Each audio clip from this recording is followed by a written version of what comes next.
What is up, everybody? Welcome to the Mon Goals show, sponsored by Roughnecks Cars. I'm Mike. With me is Kevin Josh. The Hounds lost. MLS is coming for the USL, but hey, the men's national team won something, so that's good. We're gonna break it all down in this episode, gentlemen. How was your weekend, Josh? Did you stick around the full 45 minutes waiting for Lily to stop yelling at the guys? I sure did. I think it ended up being close to like 50 minutes of us standing. There's about 20 of us in the Steel Army that stayed, kind of just waiting in the stands for him to get done talking to the team. And then after get done, what I assume was a very heated conversation from the little bit I could hear all the way from, the Paul Child stands. They all came over and fist bumped, and it was good. I feel like, I think because of all the COVID stuff with the last home game, this is the first time the teams all come over to kind of see the Steel Army. Granted, there was only like 20 of us at that time because it was 15 minutes after. It was literally like another half. I was just going to say, you stuck around for a whole other half, so good for you. Yeah, exactly. So, and they all came over, and they looked downtrodden, as you would expect. But, it was good that they did that. So, that game. Let's say none of the new guys were crying or anything, were they? Everything was... No, I'm pretty sure after a couple of weeks with Lily, you kind of have to be numb at that point, right? Yeah. It feels like, I saw all the tweets about it yesterday, and part of me feels like that's like a power move by Lily to make you guys wait around too. Like, it could just be like, game's over, go high five, and then come over here and I'm going to tear you a new one. But he's like, no, I'm going to take everybody's time, and then you can go say bye to everybody. See, your problem is you're thinking Lily thinks about anything other than soccer. The Steel Army did not come into his head. Like, the fans did not come into his head. Like, after that game, all he is thinking about is what they did wrong, what needs to be changed, and there's nothing else in the world. Like, I still remember there was a game a couple years ago where they underperformed, and Lily, and this was when after the games, the kids would come on the field, the people would come on the field, it would do the players sign autographs. They always advertise about it. It's a big deal. And Lily had them for like 25 minutes talking, and all these kids are like lined up outside the gate waiting to like rush the field to talk to the players, and nothing. Finally, I think Tuffy or someone was just like, release the kids. The gates is open, they're still in their huddle in the middle of the field, and the kids just come running towards them. It's like, I guess that the huddle's over. Saved by the kids. Kev, what went wrong yesterday?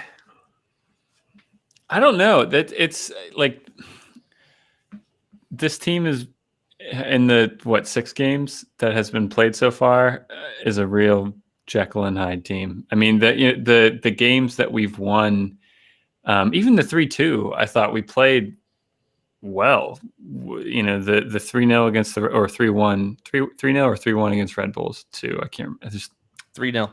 3-0. Yeah. Looked sharp, looked in control. We were creating chances and putting chances away, and this team didn't look anything like it. And I don't think it had anything to do with the rotation in the squad either. I mean, sure, we don't start with Cicerone. We don't start. Cicerone was probably the biggest miss, but I guess you could say Williamson, right? He comes on, makes a somewhat decent impact. I mean, I was happy someone just finally took a shot on net when he came on. He 20 yards out or whatever. So I don't know. It's easy to say they didn't want it enough. They weren't hungry enough. They weren't aggressive enough. It feels like it's all kind of soft things. I mean, and there were times where just, we lack quality. We do, and it was like Thompson would make a cross-field pass, and the player that it seeks out and hits, they just don't control it, and it goes out for a throw-in. And that seemed to happen too often as well. So I don't know. It was a really, really frustrating game to watch, and it didn't seem like they turned up. I mean, I guess where I'm left sort of scratching my head is how much of this was the Hounds lacking quality, and how much of this is it's really difficult to beat a team when they put 10 men inside their own box. And so, I think when I saw the initial lineup, I was a bit surprised after the success that we had after the past 2 games. We seemed to have settled into a formation. We seemed to have guys that were sort of settling into place. And this seemed like, once again, we just changed everything. And it just made me wonder, we know that Lily likes to switch things up and try to play or structure the team for the team that we're playing. But at a certain point, I start to wonder, how often are you just trying to field a team to play the team you're playing against versus trying to figure out what your identity is and enforcing your identity on the game? And that's what I'd like to see us do more at home. And this felt almost like we were trying to set up to, play against Austin. At the end of the day, a win is a win is a win. But I think where I give the guys a bit more slide is that we're 6 games in now? We'd have to go back and look and see how many of these players started every 6 games. Because when you Griffin I think they announced there was just 2. Yeah. Yeah, it was Griffin and Veet, I think. Yeah. And so, when that's the case and you don't have the sort of unwritten chemistry with the player that's next to you, because you never know who the player is that's going to be next to you. I get what Lily's trying to do by saying, like, we're more versatile because we can play that way. But we've got, 7 points after 6 games? So, like, can we play that way right now? Or should we be more focused on picking up points? I don't know. I mean, I think there were definitely moments where maybe there was a lack of connection between players. But there were moments where, I mean, like, I thought the sub bringing Todd Wharton on as one of the back 3 in that scenario probably should have happened at halftime. The way the game was going, I mean, both are kind of like wide center backs and a back 3 were getting a lot of possession. And yeah, Todd Wharton is pretty good defensively. He has the legs to run around and close people down and make challenges and he has a midfielder distribution, but he came on and he was awful. Like he was giving the ball away way too cheaply. There were times where I remember one in particular, he was just squaring up to a guy and like any other direction, any other option is the right option. And he just like runs into the guy and we lose possession. And so I don't think I can't say like that's a tactical thing. Like I think a lot of players just had really bad games, and I'm not trying to say Todd Wharton has shown so far this season that he's a good player. He's had good games. This was not one of them, and a lot of other players had poor games as well. And so I mean, look, I think 3 or 4 or 5 things can simultaneously be true. I think all of them kind of added up to the culmination of what we ended up seeing. So Mike, I agree that okay, maybe there's some weird stuff happening tactically where he's switching around too much and asking too much too early. But I think also the players didn't turn up. And to be fair, I mean, Austin defended well. They defended well in numbers, but they defended well. Yeah. Yeah. I don't know, Josh. What was your read from the stands? One, it was hot. It was extremely hot out. I felt bad for you guys. Oh my God. Just see the sun. I mean, literally, I spent half that game behind the stands in the shade watching on my phone instead of being out in the stands because I got so hot. I was just like, I need to get some shade. I was also like burning. So yeah, a little bit. Put it this way. I went to Myrtle Beach for a whole week. Didn't get sunburnt. But as soon as I stepped into the Paul Child stands, I was like, I feel like I'm burning alive. So I hid from the sun for a little bit. But yeah, it just, it's funny because it didn't look like we were playing bad. It just looked like we weren't playing with passion, which sounds like I can't believe that. I don't want to think oh, we just didn't have the fire in us. It's is that a thing? Is that really a real thing that as a professional player, the other players wanted it more than us? I don't know. It felt like it. And to go down a goal within the first 50 seconds of the game and to not respond at all. It never felt like we were no, let's get this back. It just felt like, well, that sucked.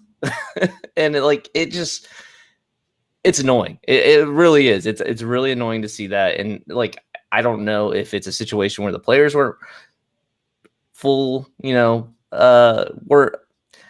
fully rested from the busy last couple of weeks because of the games being so close together. And like, there's plenty of excuses I can try to come up with why they didn't play the greatest game or why they weren't able to complete passes.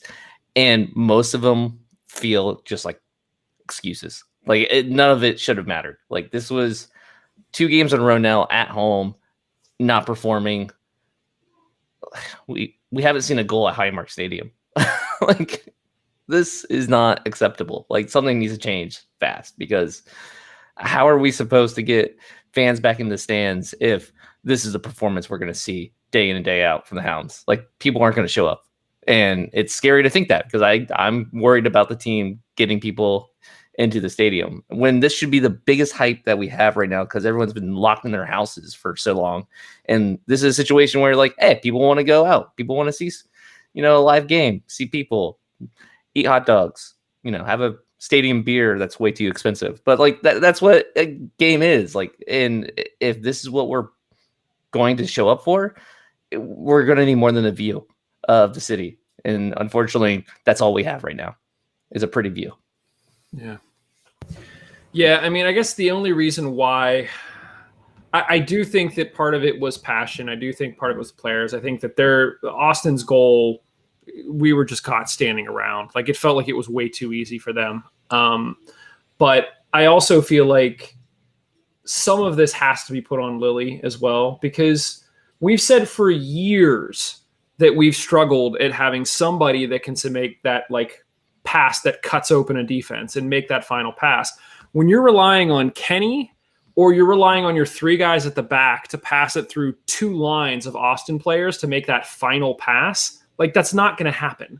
So like, once they start packing it in, we either need somebody running through there, breaking up those lines so that Kenny's pass isn't the final pass, it's the second to final pass, or the few opportunities that we had came from when we were able to stretch them out and allow them into our zone and then counter because there were less bodies there. And we did that 3 or 4 times, and it almost turned into a goal, out of those 3 and 4, probably 50% of the time.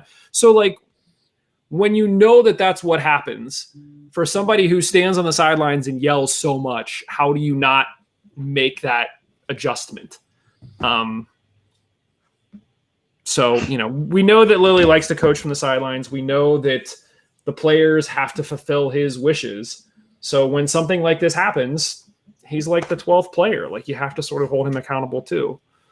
So it's weird. I almost feel like in the games where Lily's gotten it wrong, those are almost the times that you see him keeping them the longest after the games. Whereas if they play really well, but we still lose, it's like, okay, like, we played well, like, go see everybody. But okay, so what else would you have him do? I guess would be my question to both you and Josh. Like, what would you have done differently as this game plays out? I mean, not to have a cop out here, but like, I'm not a coach. I'm not a person who's been in this league for as long as he has, who has the tactical know-how as he does. So I feel like I don't know what he should have done, but I know obviously it didn't work. Whatever he did, and to say it's just the players he has on the field is the issue. Like, I don't know. Like, was the tactics correct here, or did I don't know. I will say though, I was pleasantly surprised by the quotes coming from Lily after the game, because it wasn't what we usually see, where he's like, "Oh yeah, they played a great game." Like, I fully expected that. Like, even with the 50-minute, reaming that he gave the players after the game, usually he goes into that press conference and it's like, they actually played a really good game, blah, blah, blah. Just the chances weren't there. Like, he was straight up like, passion's not there. Something needs to change. Like, there was, what we saw on that field was not a team that wanted to win. Like, he pretty much flat out kind of threw the team under the bus. But I mean, what else do you do at this point? Like, if they are not getting any goals at home against Austin, who isn't a great team. It's not like this team was Tampa Bay. This team had won 1 game before this. They've lost. I can't remember the score lines now, but they're not a great team. It's not like we were playing Tampa or Louisville. This was a team that we should have been able to beat at home. Kev, I mean, I agree 100% with what Josh said. I'm not a coach, but from my armchair analyst type position, first of all, we were relying on Mikael Williams to make final passes. Like when you're relying on your center back to be making final passes, like that's a problem. So I would say first things first, you gotta stretch the field. Like I know we want to pack it in. If you're Barcelona or you're City or you're Liverpool and you want to play in 1/3 of the field and you have the technical ability to do that, great. That keeps your guys from running too much. That keeps them fresh, whatever. That doesn't happen in the USL. You can't play in a final third. It's like, playing Foursquare and having everybody in one square. Like it doesn't work. And then the other thing that I would consider is if, Austin is going to stack their lines, change up the formation and have more people running between the lines. You can't have Kenny, 2 lines of defense, and then guys waiting to make the run on the other side of that defense because Kenny's not going to be able to break through those lines. You got to have people in between to help cut it up. And we just didn't do that. We didn't make that shift. So like I said, it's easy for me to say sitting here and I think part of the issue is it gets difficult and complex when all Austin wants to do is sit in their own third. The counter that though, like remember, I think it was the Hartford game. We scored first, and then as soon as we score, we do that. We start parking the bus, and it's early. It's like the first half, and we're like, everyone's like, we're not good enough to park the bus for a full half, like most of the game. Like, what is Lily doing here? Like, this is a perfect situation for us to go down, and sure enough, we do. And like like we can't say that for our team and then be like, well, Austin parked the bus after they scored in the 50th second, and therefore, like, how are we supposed to ever score? It's like, no, like you can break that down. No, I agree. I think I'm just saying it makes it difficult. That's all. Like Austin had, I've said like 50% pass like accuracy. It means like 1 out of every 2 passes connects. Like they had no interest in actually trying to control the ball and control the play and actually like do anything other than put everyone behind the ball and then trying to counter, which is completely fine. It's a legitimate tactic, and we need to figure out how to break it down. And I think if anything, I mean because Dequa is probably our tallest forward. Maybe, I don't know. I mean, like now in the absence of Dos Santos, we don't really have a target to go in. To be fair, I thought Lily made changes. He might have just maybe waited too late to do them. So like Wharton coming in as a center back. By the end, Velarde is playing left wing back, which is good. Like in that sense, if you need to stretch out the play and if you need someone out wide who can actually create chances, Velarde fits that profile. So I thought he was at least being somewhat proactive in that way to try to do it. I think, just at this level, I mean, even like all those top teams that you mentioned before, they'll struggle when an opposition team puts everyone behind the ball. It's a hard thing to do. And in the USL, it's hard to have the technical ability to make a perfect cut pass, and create a chance for your forward who makes a perfect run and blah blah blah. 9 times out of 10, the easier thing is to do is just throw the ball in the box and get bodies in the box. And we started to do that at the end, and something got, at least like the crowd got excited, right? I got excited. There's balls falling in the box. We might latch onto one, and I get that's probably not what he wants to do this season. He wants to, and if we're being honest, 9 times out of 10, that's probably what we want to see too. We want to see like good passing plays. And so I think it was just, I'm not trying to give them an out here. I mean, I am, but like it was a bad performance. They played bad. They didn't play with passion. Things didn't click. You're doing devil's advocate. I get it. Yeah, but I think it's complex stuff. Yeah. Do we think that Cicerone, like if the game wasn't going as terribly as it was, would Cicerone have come in at the half, or would he have rather rest Cicerone? Because if he was going to bring him in anyway, like why not start him and have him play the first 45 minutes instead of have him play the second 45 minutes? Because honestly, like you have your top goal scorer on the bench at home when you need a win in front of the home crowd, and like you sit the guy who scores goals. Why?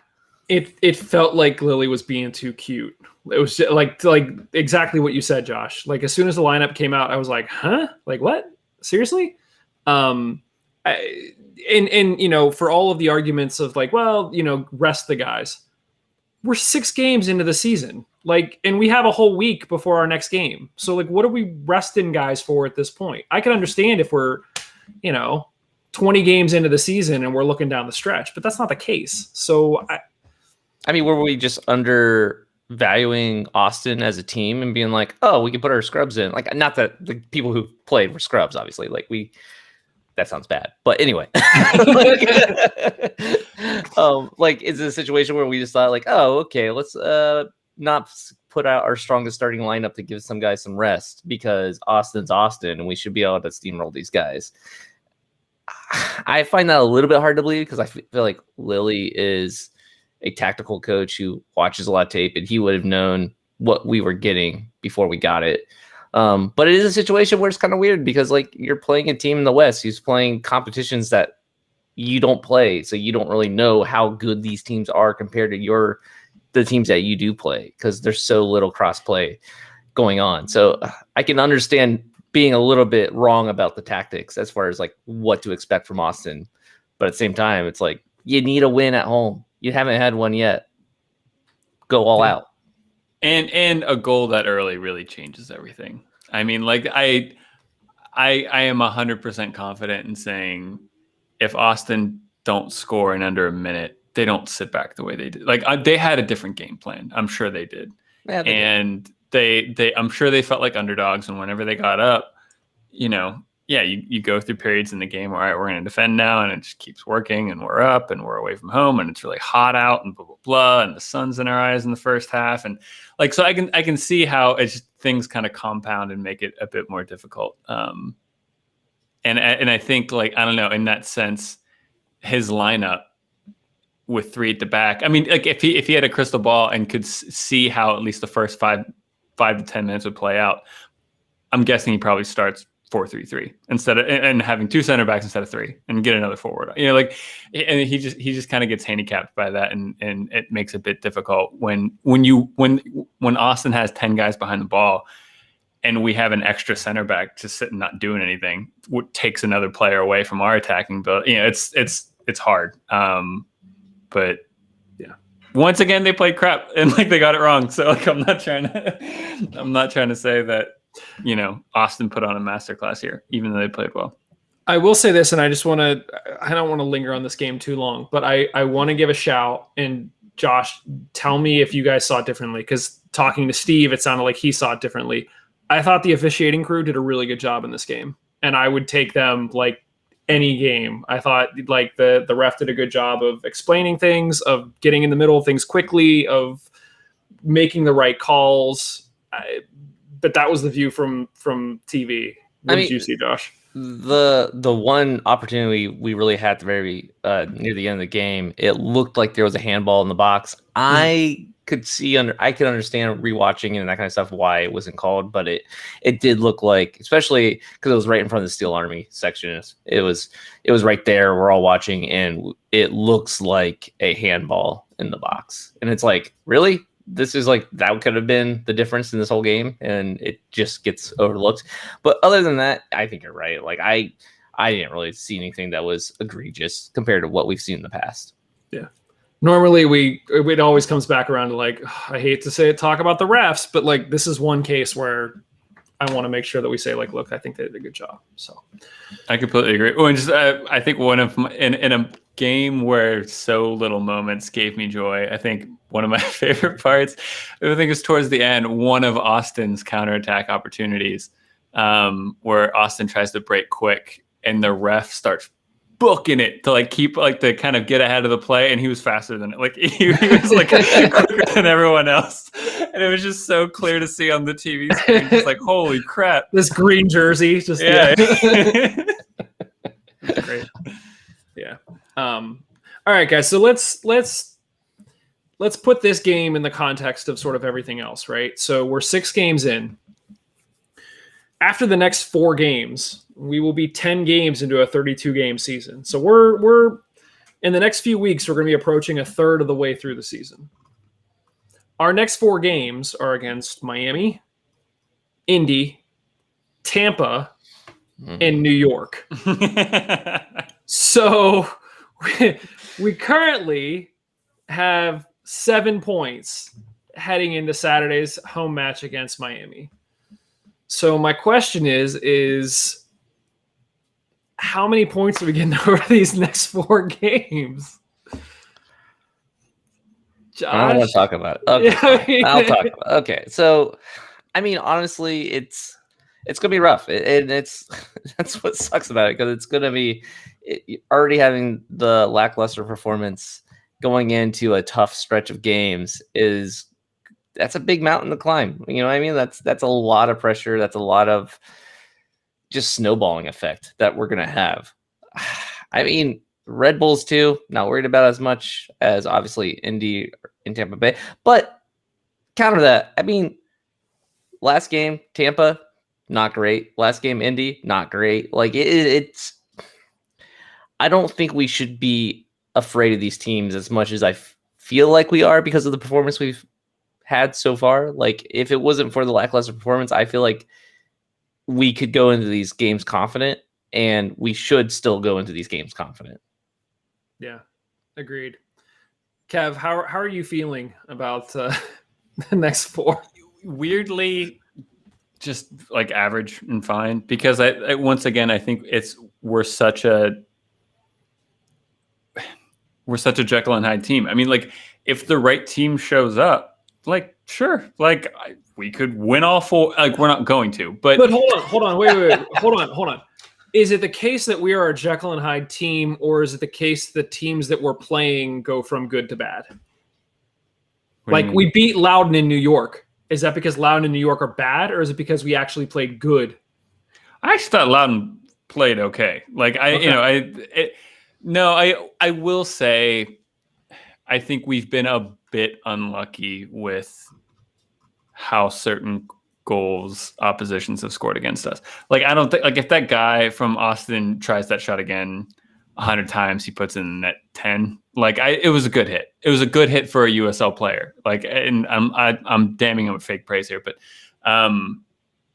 so on that end, you can be like, really? So I think we've gotten a little unlucky in those scenarios, and I think we haven't shown up in other games. So if the right team shows up, I mean, the only team right now I'm like is Tampa. But like, yeah, Miami's right around us in the table. Indy have Atlanta United 2 ahead of them, and have 2 losses on the year out of 6 games. And so I'm not like too worried. At this stage, I am worried about us. And if I've seen 2 games out of our 6 where we showed up and played, and the other 4 we haven't. So it's if we can get those two game type teams to show up and play, yeah, I feel confident about any result in this stretch in the next 4 games. But I don't see any evidence for why that would immediately kind of happen and stay like that. Well, luckily, most of the games are away, so we should play better than at home, obviously. So let's do this. We got 4 games. I'm putting the over/under at 4.5 points. You guys taking the over or the under? I mean, I think you have to take the under. Like, how do you take the over at this point? Yeah, I agree. Like, unfortunately, like I obviously don't want the under, but there's no reason for me to not expect the under. Wow. I thought I was being like really pessimistic. I don't disagree. I was expecting one of you to be like, you got to take the over, right? That's like a win in 2 draws. Like, but things aren't great, Mike. I was going to say that's very indicative of the state of things right now. Is the fact that we're saying we've got 4 games and we're all expecting 4 points or less out of those 4 games. Trying to put an optimistic spin on this. You don't have to. Like, no, I know. I want to. Okay, I think we need to balance things out here when they deserve to be balanced out, and I think they deserve to be balanced out. I believe in the quality of these players. I believe in the quality of Lily, and I've seen evidence so far in the past 6 games where we can be a good side. Historically, Lily has started slow. We pick up momentum in the middle of the season. You can create a narrative around this that suggests everything's going to be fine, and we're going to pick back up, and we're going to go on a run, and we're going to shoot up the table. That's still on the cards. It's just, you kind of have to find that narrative right now. Like, it's not really showing, it's not in your face. So I think that's the upside, where I'm still not like the season's over, we're not going to make the playoffs. It's still early, but we're running out of time to say that. And yeah, Lilley's a good coach. These are good players. They just need to start proving it. All right, I'm going to let you finish the Hounds talk sort of on that high note. So that's how we're going to end the Hounds talk. There's two other big things that we need to talk about, guys. So the first is The Atlantic came out reporting, I guess it was last week or early this week. No, it was last week because it's Monday. MLS is starting a new league in Division 3 next season in 2022. According to the article, half of the MLS teams will participate. They're pitching this as sort of a feeder program for MLS. So giving some of the younger players on these MLS teams some minutes and the ability to play against quality opponents. They are said to be inviting independent teams to join this third division league as well, without promotion and relegation. My question to you guys is, on the surface, when this came out, were you at all concerned about what this means for USL or the Riverhounds? Josh, you've sort of lived through multiple different leagues and battles, and how did you feel about this when you heard this news? I mean, when I first heard about it, it kind of just made me think, oh, they're starting the reserve league again, with a little bit better paint job. Like, it sounds like it's just the reserves league, which was what they had before USL allowed the two teams to come into the championship, and now also in League One and two, League One.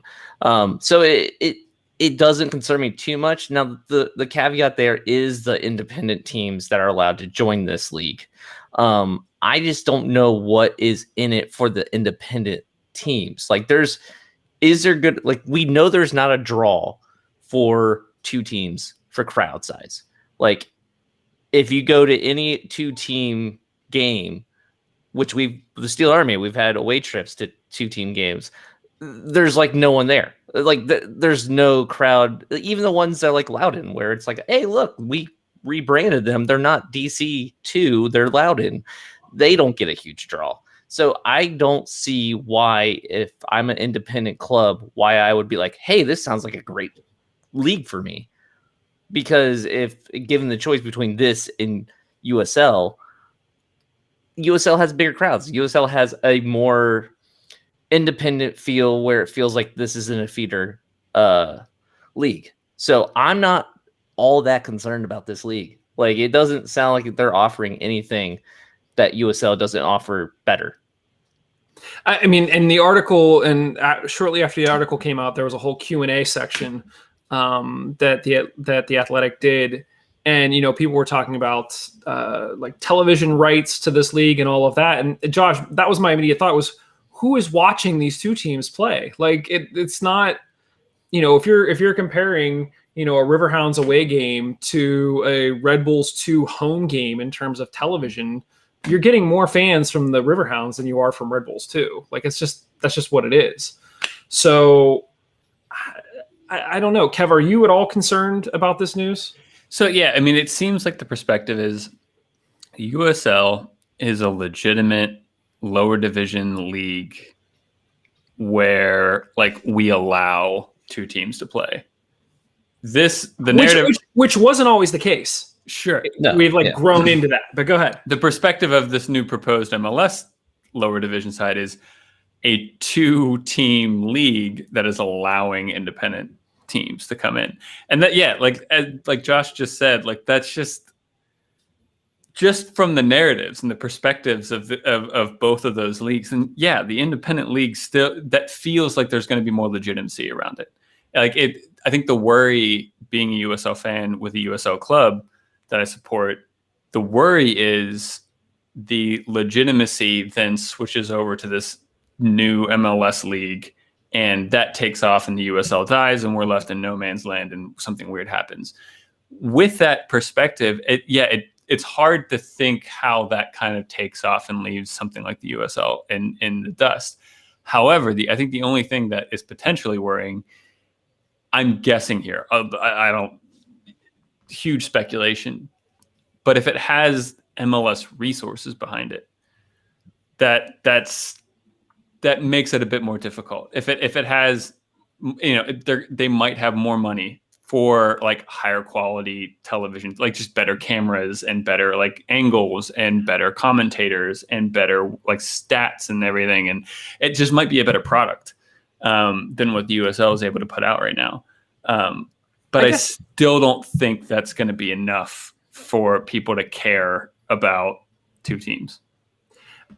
I think that I agree with everything that you just said. I think that the reason why I'm not as concerned about that is that obviously the news can make the news, right? ESPN chooses what they want to put on and what they want to highlight as like the best games. But is ESPN really going to pump up a Red Bulls 2 game in a market that already has fans that are following Red Bulls 1 and likely don't care about Red Bulls 2? Or are they going to pump up the River Hounds or Louisville City, who have no other teams in the area and have tons of fans that are going to prefer to watch that? They're going to try to get as much mass as they can, and they're going to pump up the USL teams. So I don't know. I don't really see this as a threat. My one thought was like, well, we've been complaining about two teams for a while. How is this actually going to impact if the two teams leave the USL? What does that look like? I think somebody can check my math here. There's only 6 MLS 2 teams in the championship this season, and there's only 4 in League One. So like we'd be losing a combined 10 teams between the championship and League One. And with all of the teams that are lining up to join the championship in League One, I don't see that as an issue. Like, go play in your reserve league, and the USL will keep doing its thing. Now, what I don't fully comprehend is what is the long game here? Like, why, unless it's purely developmental and MLS feels that the players that they have on their two teams aren't getting the experience that they would need in the USL, which I don't understand that.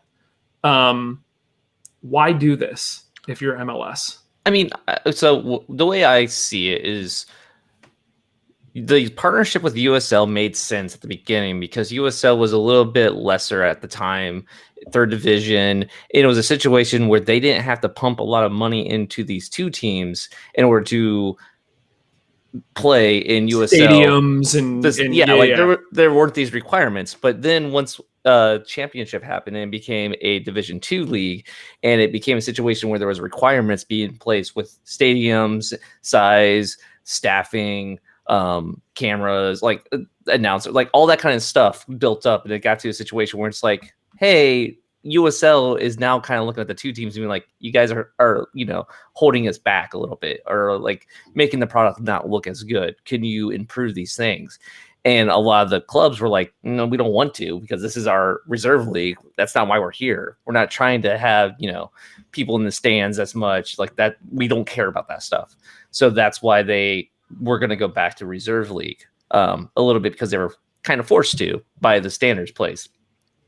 So that makes sense to me. But then that makes me think that MLS isn't going to pump money into this reserve league, because the whole reason why they left the USL is because they don't want to pump money into the reserve league, our teams. So I don't really understand that idea behind it, unless it's pretty much spite. My one concern is less about that, like what MLS can do. My concern is more with their partnership with the federation, the USSF, because they have a pretty good relationship with them, and the USSF is more likely to play ball with MLS than they are with the USL. So we could see a situation where maybe for some reason the requirements for second division sanctioning is lifted to a point where it favors MLS. Like, hey, you have to have stadiums that hold 25,000 people, like the MLS size, pretty much. Be like, oh, we happen to already play in MLS stadiums because we're two teams, so therefore that, like, I don't think it's going to happen. I don't see why they would do that, because they're not as maniacal as I think they are, probably imagine them being. But there is a situation where MLS could play this in their favor, where they could kind of like scheme their way into being a Division II league and kind of making USL jump through a lot of hoops, and a lot of teams not being able to jump through those hoops, and just causing them to fail that way. It would be stupid, but that's the only thing that I'm even remotely concerned by. Yeah, I mean, and that was, I was going to say, the big question there is why, right? Because there's what USL has said they've got like 40 cities that are lining up to come play in the USL. So if you were to shut that down, you're basically killing 40 teams across the country in cities that could potentially be MLS markets at some point. Now, I could see the MLS trying to set up something similar to the USL Championship and promote their own version of Pro Rel, in which case you have these independent teams that want to join. But as it's set up right now, I still don't, aside from just wanting to have control, like you're trying to create a Division III system. You could just join League One, which already exists, but you're choosing just to do your own thing. So, Josh, I think it does come down to what you said. I think it's just control. I think it's our money. We're going to do our thing, and we can make the rules however we want to make them. And it would be stupid for independent teams to join them because there's zero benefit. It's literally like you're not going to. There's talk of Pro Rel between League One and the Championship. There's talk of tournament play between the League One and the Championship. And like to just go play in this reserve league for no reason, it doesn't make any sense. What they could do, though, is the whole thing with the independent clubs being allowed into this essentially reserve league is you could make a situation where you squeeze out USL with these regulations and all that kind of stuff with the soccer federation. And then when there's no choice for these independent clubs, they now go to the reserve league because MLS controls it. And now MLS is in control of the situation instead of USL being in control of the situation. And they can make the rules where it's like, hey, we're allowing all of our reserve players to have one-day contracts where they can go up and down between the first club and the second club. And like, there's no regulations to those teams. So yeah, they have an unfair advantage, but at the same time, this is a reserve league and you're kind of stuck with only having us as an option. So, too bad. Yeah. So it sounds like not a ton to worry about right now, but we sort of need to look for the writing on the wall over the next few seasons, see how this actually plays out. This could be one season and they're done. We don't even know.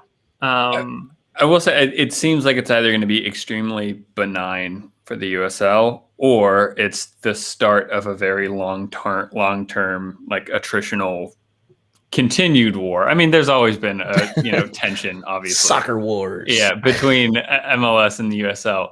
But I mean, because I won't make this long, but you can get into the speculation fantasy world and the what's the word in conspiracy theory world of the timing of it all, right? Like, the U.S. men's national team is finally getting good. An American just won the Champions League, blah, blah, blah. I mean, soccer is becoming bigger and bigger in the U.S. So if you're the MLS, you probably want to say, all right, consolidation of power. We want to own soccer in America. And the existence of the USL is not good. Let's get our two teams out of there first.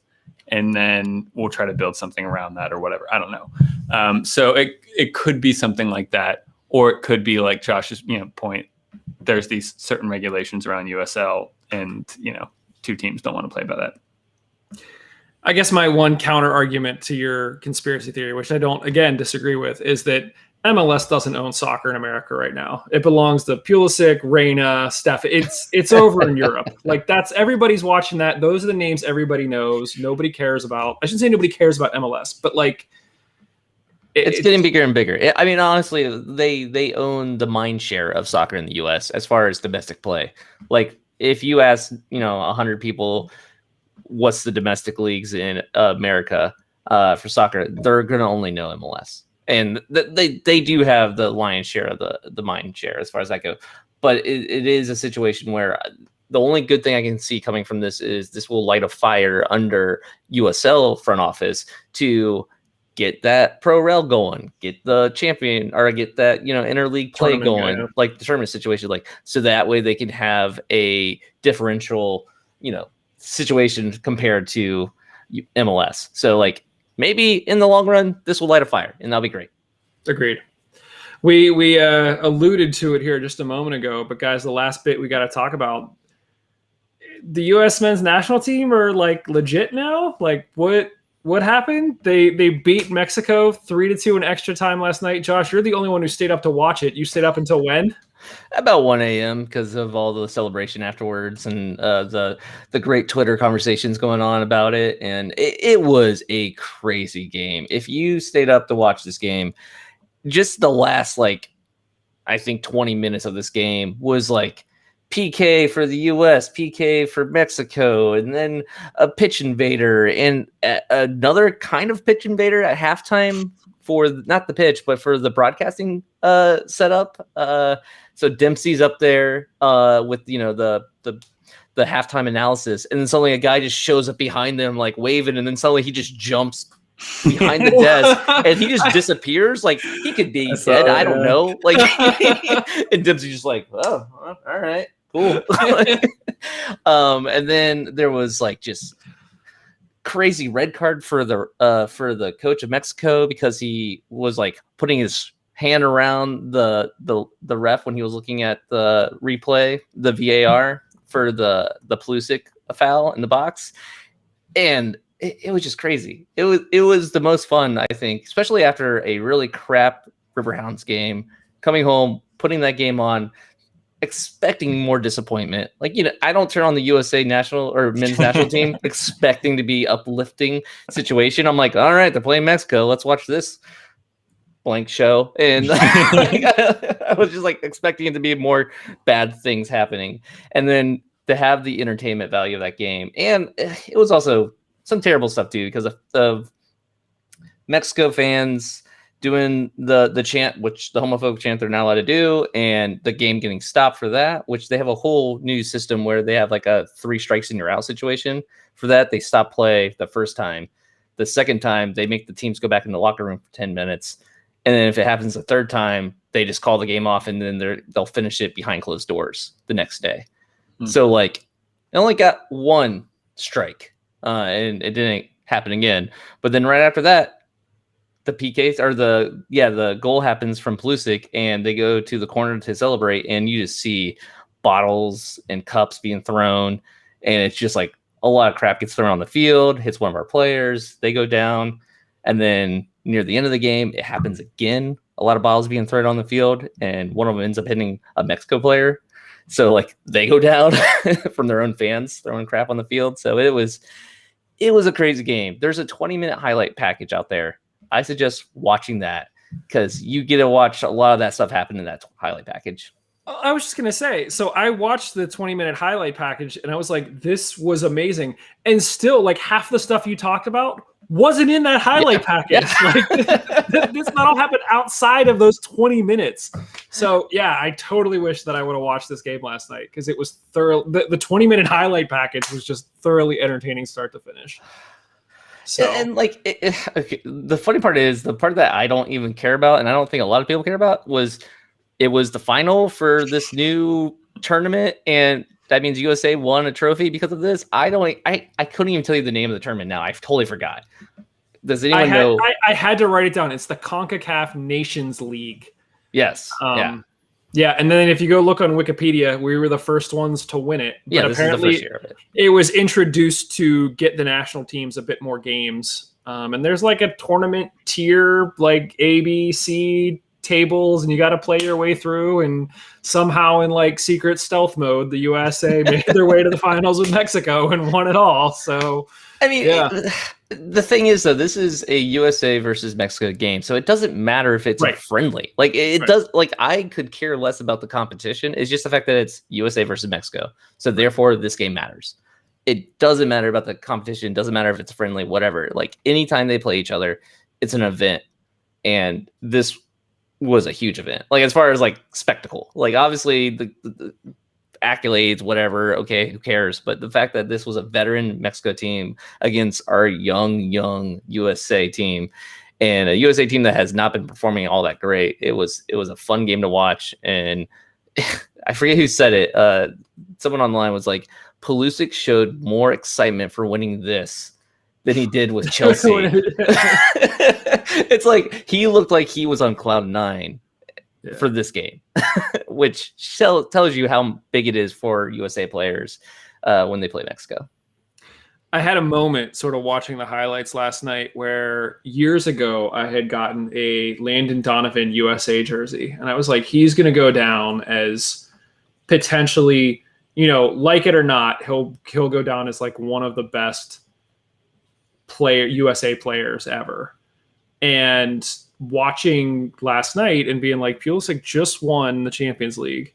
Here he is getting taken down in the box, coolly slotting home that PK in the upper 90 and winning it. Like, between him and Reyna and like, the future looks bright for these kids. I mean, Dest too, yeah. Stefan. Dest, yeah. I mean, yeah, he was only in the first half of the game, but yeah, it makes me feel old when, Tim Ream is the old man out there and unfortunately was getting beat on that left side quite a lot. But yeah, man, like, I'm going to have to start paying attention. We had a whole conversation in the offseason, Josh, about like, should we care about the U.S. team? And you sort of talked us into like, not right now. No, it doesn't matter. But like, I'm not positive. Like, you know what I mean? Like, this game was fun to watch. And like, this was a great game, but it's still not like, yeah, you know what I'm saying?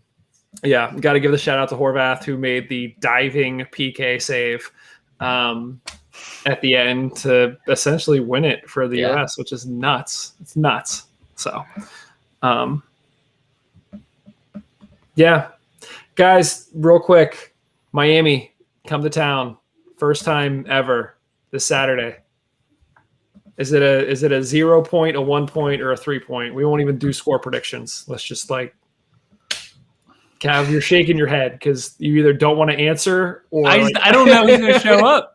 Like, I don't know what River Hounds team's going to show up, and so it's really hard. I mean, like if the Hounds team that played Austin shows up, there's no chance. So I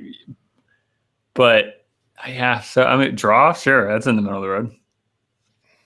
Josh, I think, okay, honestly, 3 points. I know I'm negative this whole time, and I just feel like the fire has been lit.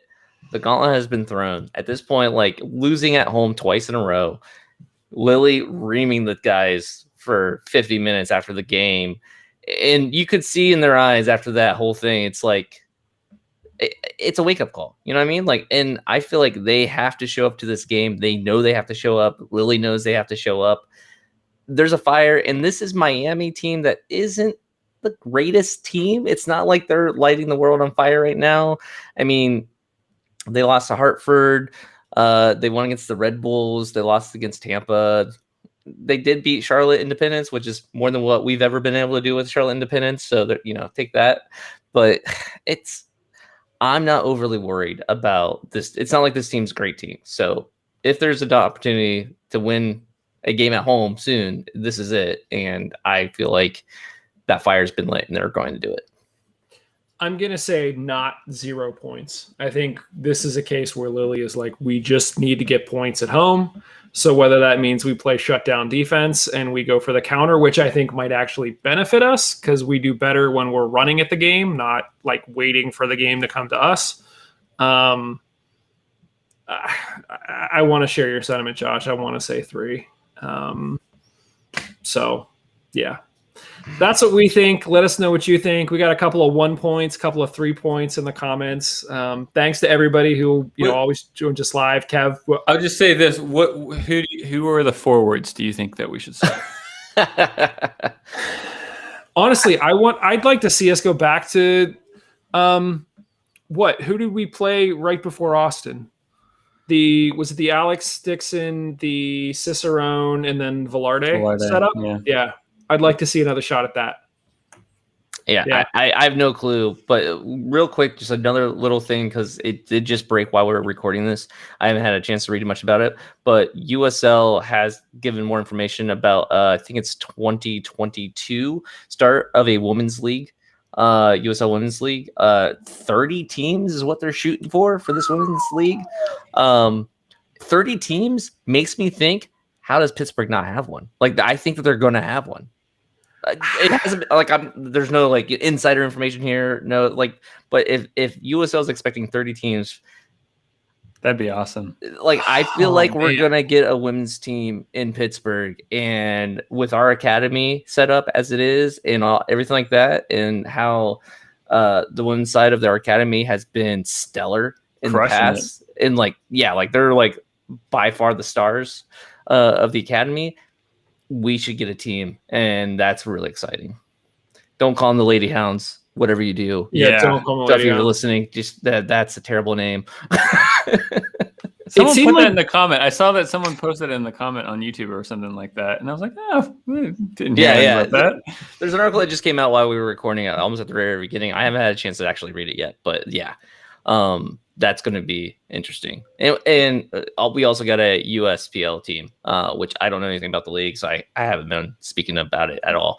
But the name of the team is ridiculous. That's all I remember. Yeah, Pittsburgh City United FC or something like that. And our friends, the Hotspurs, have started playing again. Nikki Kollarak is leading that team as well. They're doing well. We might have a giveaway related to them coming soon, so stay tuned for that. Lots of news. We'll be very interested to hear what happens with this women's league. We knew there was a USL Women's League coming. The announcement of 30 teams is what's special. I think 2022 is also not was announced before. Like we didn't know for sure. Right. I think whenever we broached the topic with the Hounds, the discussion always centered around money and the cost to run the team. But you got to imagine, if we own Highmark now, we own the training facilities, we own all the stuff, then it's really just fielding a team. And so how do you do that? That'd be awesome. So lots of really great stuff going on. Like we said, thanks again to everybody who's been joining us live and adding comments, and we've been posting them up on the screen. We really appreciate the thoughts and the feedback.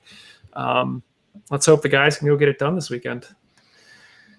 I think that's it for this one. Thanks again, everybody. Make sure you head over to mongoals.com, click on support the show to become a Patreon follower. This is your weekly reminder, as always, that Black Lives still matter, which I really appreciate that on all the warm-up kits. Thanks to our sponsor, Roughneck Scarves, official scarf supplier to USL, MLS, and US Soccer. Get custom scarves for your group or team at roughneckscarves.com. Tired of the same old uniforms and cookie cutter templates from Nike and Adidas? Looking for a completely custom kit for a youth club, Sunday league squad, adult, or even pro team? Icarus FC can help you create the kit of your dreams at an affordable price. Let them help you design your new custom kit today at IcarusFC.com. Looking for more great USL news? Head over to bgn.fm, where we've now got over 100 fans that are writing and podcasting about the beautiful game. Lots of great features that go up on the site every single week. Check them out at bgn.fm. Otherwise, thanks, everybody. We'll talk to you very, very soon. See ya. I miss Victory Beverage.